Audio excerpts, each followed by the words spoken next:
Basarnas memetakan area terdampak longsor di Cisarua, Bandung Barat mencapai 26 hektar dengan 2 pusat longsoran. Lokasi longsor yang berdekatan dengan Gunung Burangrang ini memiliki panjang salah satu longsoran bisa mencapai 2 km, lebar mencapai 140 meter. Kini, pengembalian fungsi lahan harus segera dilakukan. Bukan hanya pertanian, tapi bangunan-bangunan yang berdiri di lahan rawan juga perlu ditertibkan agar bencana longsor tidak kembali mengancam nyawa warga sekitar. Hendar Nun, Aziz Fardiansyah, Kompas TV Bandung Barat, Jawa Barat.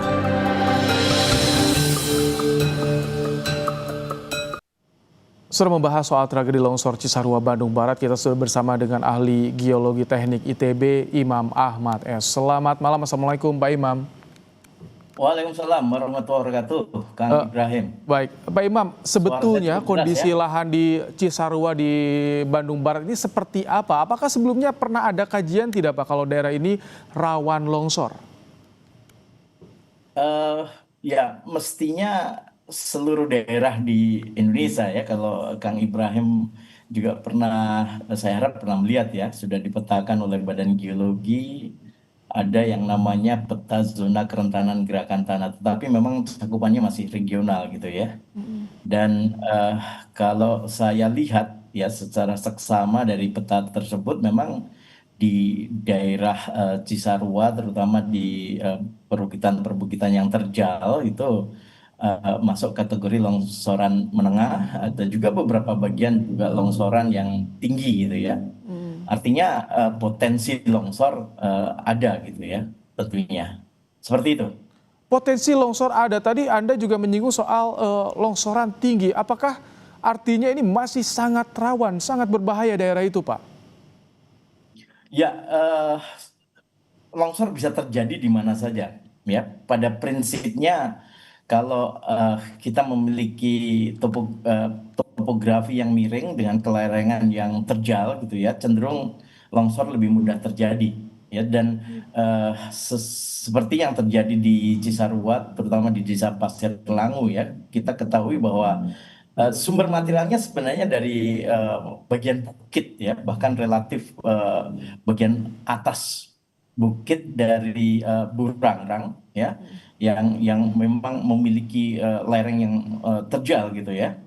Nah, sehingga dari sana sebenarnya sumber material utama yang terjadi di Cisarua itu dan mengalir ya dalam tanda kutip, tetapi yang mengalir itu bukan hanya air, tetapi dengan material-material lumpur, batu-batu ya, bongkah-bongkah batuan bahkan gitu ya, termasuk menerjang apapun yang dilewatinya. Ada juga pepohonan yang saya yakin pasti terbawa gitu ya.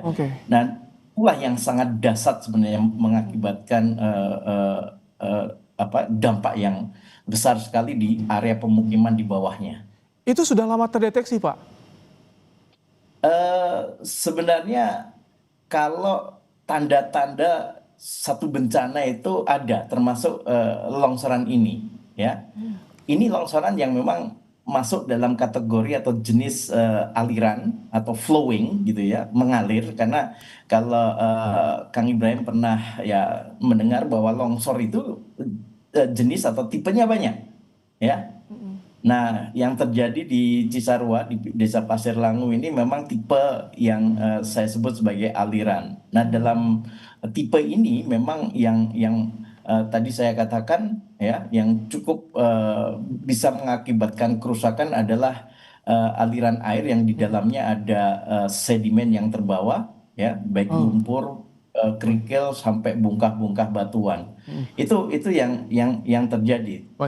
Tipe longsoran lainnya cukup banyak, tetapi tidak terjadi di tempat ini. Pak Imam, tapi betulkah alih fungsi lahan ini jadi sebab utama yang memicu bencana longsor di Cisarua, atau ada lagi tidak faktor yang ikut memperparah? Iya, sebenarnya lahan-lahan yang banyak dikelola oleh penduduk ya, atau tata guna lahan yang saya lihat banyak digunakan untuk perkebunan misalnya ya, pertanian, itu di daerah yang relatif berada di lereng yang miring gitu ya, di bawah kaki bukit atau Gunung Burangrang itu ya, lereng-lereng Gunung Burangrang itu. Nah, itu yang menarik sehingga sumber materialnya dari atas sebenarnya. Ya, jadi penduduk lebih banyak berada di lereng yang sudah miring, ada seakan-akan tekuk lereng di bagian antara yang lereng terjal dan lereng-lereng di mana penduduk tinggal ya. Ada kemiringan tertentu atau relatif datar bergelombang, saya sebut Ya. seperti itu. Ini kalau kita lihat di visual kan, area yang terdampak longsoran begitu luas. Pemprov akan mengembalikan Ya. menjadi lahan hutan kembali. Ini butuh waktu berapa lama dan seperti apa skemanya biasanya?